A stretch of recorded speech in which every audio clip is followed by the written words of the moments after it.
Every once in a while, a game comes along that lets you live out your fantasy of being an ancient hero, slaying monsters, looting treasure, and yes, discovering that Greece, Egypt, and China apparently all exist within walking distance of each other. Today, we're diving into Titan Quest, an action RPG that may not be as famous as Diablo, but does it deserve a seat at the pantheon of ARPG greats?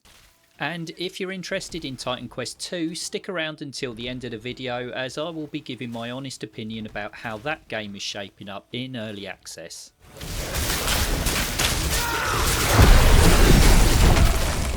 Titan Quest takes you back to a mythological version of the ancient world where the Titans have broken free from their prison and are wreaking havoc. You play as a hero who starts with nothing more than a stick and a will to survive, but eventually grows into a monster-slaying legend. The narrative itself isn't going to win awards for deep drama or originality for that matter. It's more a framework to justify why you're fighting centaurs in one chapter and mummies in the next. But it works, and honestly, it feels refreshing to step into myths and legends that don't involve the usual orcs and elves. Here, you're walking through Greece, Egypt, and Asia, chatting with philosophers and priests, and taking on creatures pulled straight from ancient stories. Think of it as Diablo with a classics degree. If you're a history buff, the mythology may keep you interested. There are plenty of lore drops on offer, but for the rest of us, Titan Quest's story is merely a bridge to justify the next boss encounter. It is in these darkest times that the strongest of heroes are born.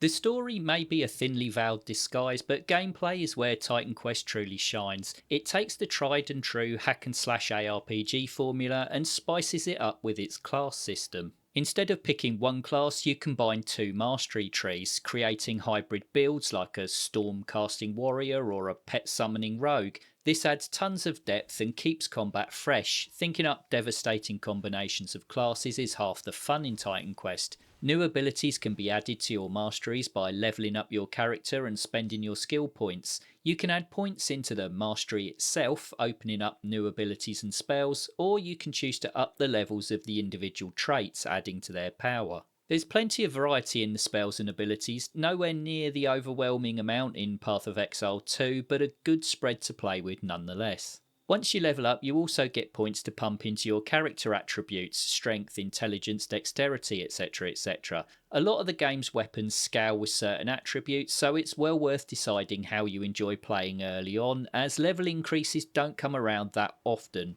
Making a jack-of-all-trades character can be a time-consuming exercise. To complement your abilities, you have a good array of weapons. Loot drops are frequent and plentiful, however most loot tends to be of the utterly useless variety. The rarer, more powerful drops are very few and very far between, however their rarity does make these items feel special when you do finally get your hands on them. Although the loot can be a little vanilla, you can up your weapon's effectiveness using Titan Quest's upgrading system. Mixed in the loot, you can pick up parts of charms that can be affixed to your gear, and if you're super lucky you can pick up some formulas to take to an enchanter NPC, which requires rare materials from monsters or bosses to make more powerful charms.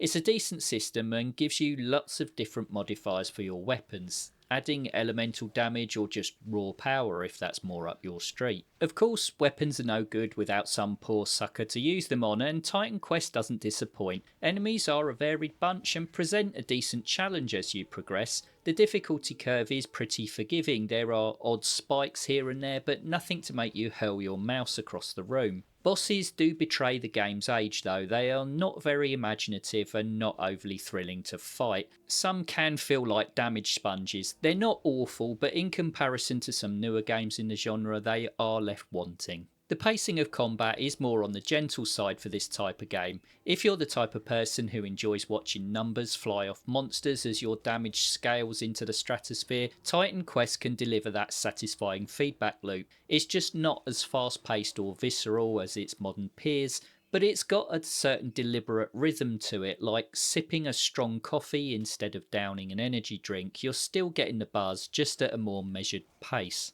One of the things that sets Titan Quest apart from other ARPGs is its real-world settings. Starting out in ancient Greece, moving on to Egypt, and finally ending up in China, the game sends you through some rather large levels, which honestly felt a little too large at times.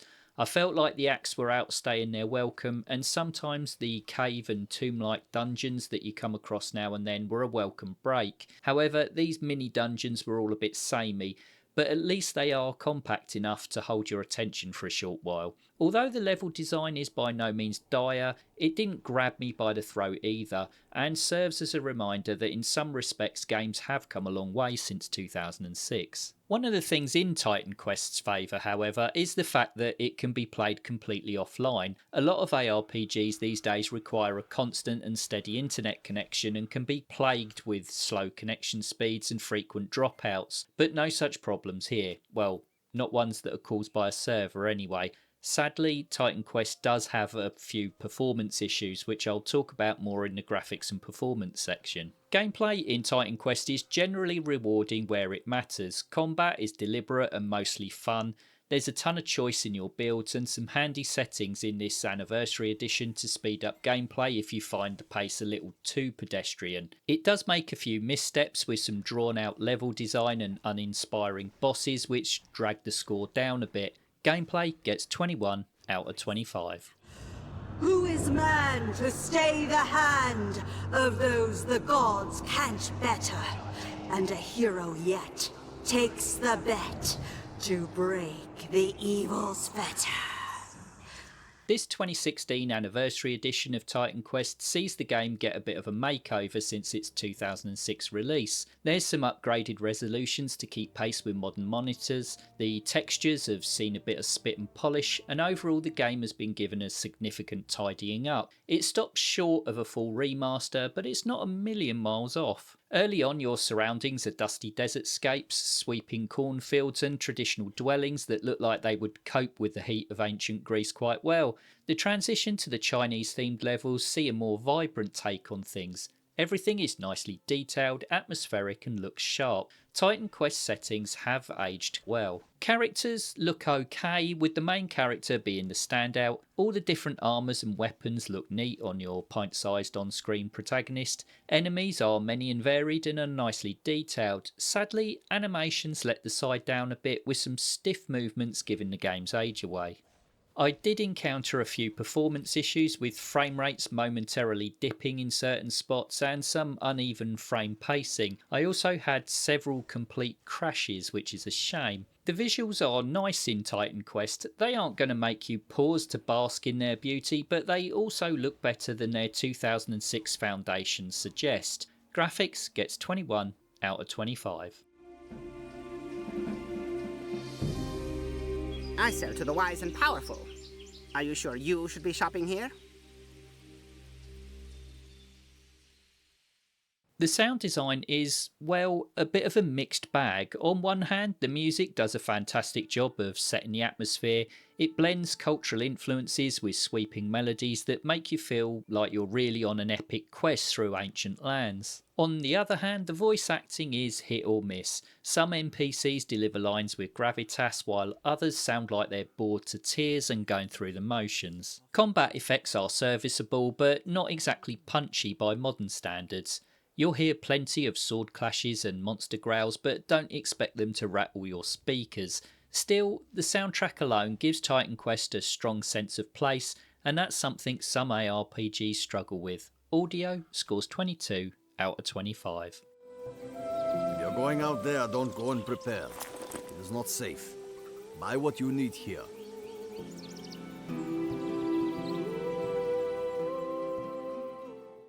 When it comes to value, Titan Quest is a bargain, especially the Anniversary Edition, which often goes on sale for pocket change. You're getting a lengthy campaign spanning multiple acts and cultures, with tons of replayability thanks to the dual class system, offering up to 36 different combinations of masteries. Add in the expansions and or multiplayer co-op and you've got well over 100 hours of content if you want it. Sure, some aspects feel dated, but for the price you're getting a full course ARPG meal instead of snack-sized portions modern games sometimes serve. Honestly, it's one of the best deals in the genre.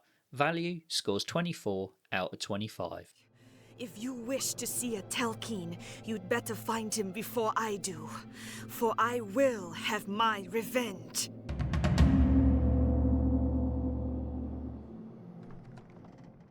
So, is Titan Quest worth playing today?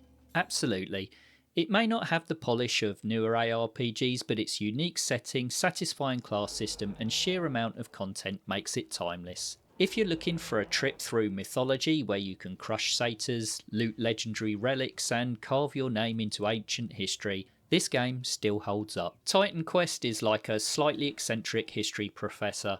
You might roll your eyes at a few of the quirks, but you'll come away wiser, entertained and glad you spent the time. Overall, Titan Quest scores 88 out of 100. So you're the one who brought the centaur down. I thought only a Spartan warrior could accomplish such a feat. So, to begin with, this is not a full review. I don't feel it would be fair to review a game this early in early access. It's nowhere close to being finished. Instead, this is my take on what's changed, what's stayed the same and how it plays so far. Titan Quest 2, as you would expect, follows pretty closely in the footsteps of its predecessor. Back is the ancient mythology setting, back is the slower paced, more deliberate combat, and back is the dual mastery system. But this isn't a rehash of the first game, it does feel like an evolution. So what has changed between 1 and 2? Well, to start with, loot is delivered with a bit more meaning. Instead of armfuls of loot pouring out of every chest and enemy, you may get just an item or 3. Personally, I prefer this. You can quickly decide if this thing is better than the thing you've already got. If not, move on and get back into the game. It keeps the action flowing. Bosses will explode with loot when defeated, but they also drop more stuff worth having. Another improvement I feel has been made is in your surroundings. There are lots of different feeling biomes going on. Whereas in the original, sand with a side dish of sand was the order of the day, here you get a lot more variety. There's swamps, foggy areas, camps, ancient buildings, grassland, you name it, it's probably here. There's also a lot more verticality into keeping traversal fresh. And talking of traversal, the game is now open world. Instead of the linear areas of one, you get to explore a rather large ancient Greece as a whole. You still have the convenience of fast travel, but you can wander around at will. My only slight gripe at the moment is the open world doesn't have a ton of things to do in it. There are some random encounters with mini boss creatures, some puzzle type areas to deal with, which, don't get me wrong, are fun, just not plentiful. Hopefully this is something that will be expanded on as the game gets developed further. Another change the devs have made this time around is with the progression systems. Gone are the straightforward points into strength, dex, etc. Now we have an interconnected tree of stats which uses 4 main attributes: might, agility, knowledge and vigour, that you invest points into, which in turn modify 3 secondary attributes: fitness, resolve and cunning, impacting your character's damage, defences and the ability to equip certain gear. The twin mastery system has also been tweaked. You can still put points into the masteries themselves to increase their levels and open up new skills and spells, and you can also put points into the skills and spells themselves. But this time around you can put points into a bunch of modifiers which fundamentally change the skill into a different attack completely if you want it to. It's a really nice system with a ton of potential for some truly devastating builds. Another welcome change is the boss design. Instead of the damage sponge plodding bosses of the first game, we have a nice mixture of sizes, speeds and attack patterns, which is really nice to see. Some things however have stayed the same, not in a bad way either. This much newer take on Titan Quest still manages to feel like the original. It may now have modern bells and whistles, but the game is still that slower paced, build oriented ARPG that gathered such a following the first time around. I feel like the devs have captured the essence of the first game really well, but dragged it kicking and screaming into 2025. I didn't envy the devs having to walk the tightrope between original game fan service but also onboarding a new audience, and so far it seems like they're pulling it off. Titan Quest 2 is shaping up nicely and I'm excited to see what content comes over the following months. Do I currently recommend it? Well, the answer is it depends. If you want a polished, finished product for your money, then no, I wouldn't recommend you buy right now. Titan Quest 2 is in early access, and there is only about 10 hours worth of content here at best. If you're a Titan Quest mega fan and you don't mind parting with your cash now and being drip fed more content over the next however many months until V1 drops, then now is the time to jump in while the price is low. We used to tease Aristino for all that trading she had you do. Training for what? I guess now we know. If you enjoyed this dive into the ancient world of ARPGs, don't forget to like, subscribe and let me know in the comments what your favourite build was, or which mythological creature gave you the most trouble. Thanks for watching, and I'll see you in the next one.